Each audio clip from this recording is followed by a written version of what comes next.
Halo semuanya, Assalamualaikum warahmatullahi wabarakatuh. Ketemu lagi dengan saya Sofa Aulia Zulfa dalam program Curling, Curhat Konseling. Pada episode ketiga ini, yaitu episode terakhir, saya akan membahas mengenai teknik dan tahapan bimbingan konseling Islam untuk meningkatkan kemandirian. Selamat menyaksikan.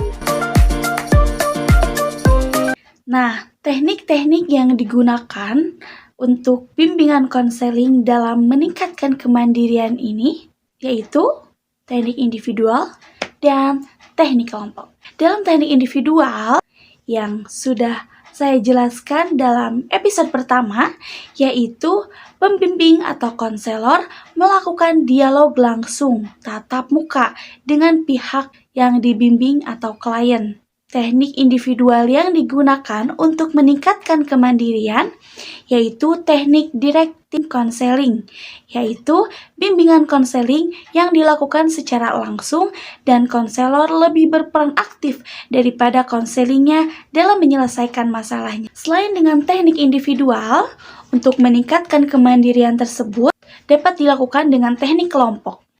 Sudah dijelaskan juga dalam episode pertama, yaitu mengenai teknik kelompok yang dimana teknik kelompok ini untuk membantu sekelompok individu yang mempunyai masalah dengan permasalahan yang sama melalui kegiatan kelompok. Nah, teknik bimbingan kelompok yang digunakan untuk meningkatkan kemandirian yaitu homeroom program. Apa sih homeroom program itu?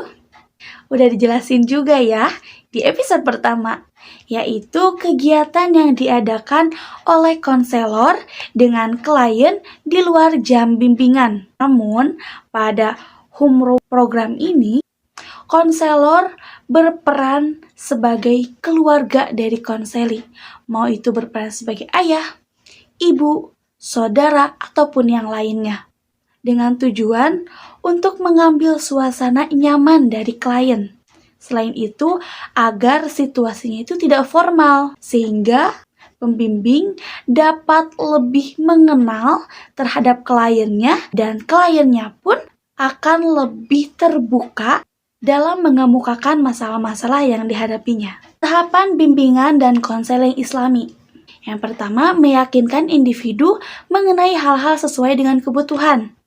Nah, mengenai hal-hal sesuai dengan kebutuhan ini, yang pertama yaitu posisi manusia sebagai makhluk ciptaan Allah, bahwa ada hukum-hukum atau ketentuan yang berlaku bagi semua manusia.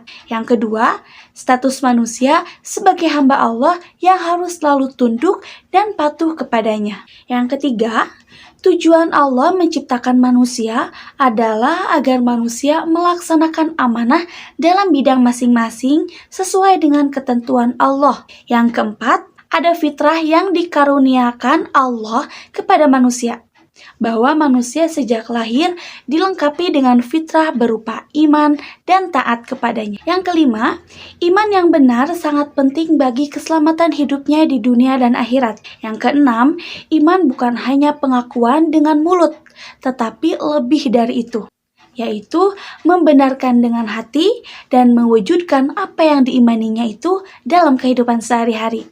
Yang ketujuh, yaitu ada hikmah di balik musibah, ibadah, dan syariah yang ditetapkan Allah untuk manusia. Yang kedelapan adalah suatu keharusan menanamkan akidah yang benar pada anak sejak dini, menjauhkan anak dari syirik dan membiasakan setiap anggota keluarga melaksanakan ibadah dan beramal soleh secara benar dan istiqomah. Yang kesembilan, yaitu ada setan yang selalu berupaya menyesatkan manusia dari jalan Allah. Yang kesepuluh, ada hak manusia untuk berikhtiar atau berusaha semaksimal mungkin, tetapi perlu diingat bahwa sebagian dari keberhasilannya masih tergantung pada izin Allah Subhanahu wa Ta'ala. Maka tugas konselor hanyalah membantu individu sendiri yang harus berupaya sekuat tenaga dan kemampuannya untuk hidup sesuai dengan tuntunan agama. Nah, tahapan bimbingan konseling Islam yang kedua yaitu mendorong dan membantu individu memahami dan mengamalkan ajaran agama secara benar. Nah, pada tahap ini, konselor mengingatkan kepada individu bahwa yang pertama, agar individu selamat hidupnya di dunia dan akhirat. Yang kedua, mengingatkan ajaran agama itu amat luas, maka individu perlu menyisihkan sebagian waktu dan tenaganya untuk mempelajari ajaran agama secara benar dengan memanfaatkan berbagai sumber dan media. Selanjutnya, tahapan bimbingan konseling Islam yang ketiga, yaitu mendorong dan membantu individu memahami dan mengamalkan iman, Islam, dan ihsan.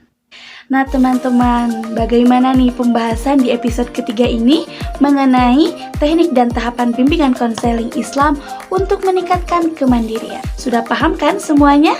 Nah kalau begitu, program Curling Curhat-Curhat Konseling ini dicukupkan sekian. Semoga bermanfaat. Dan jangan lupa nonton dari episode pertama sampai episode ketiga ini ya.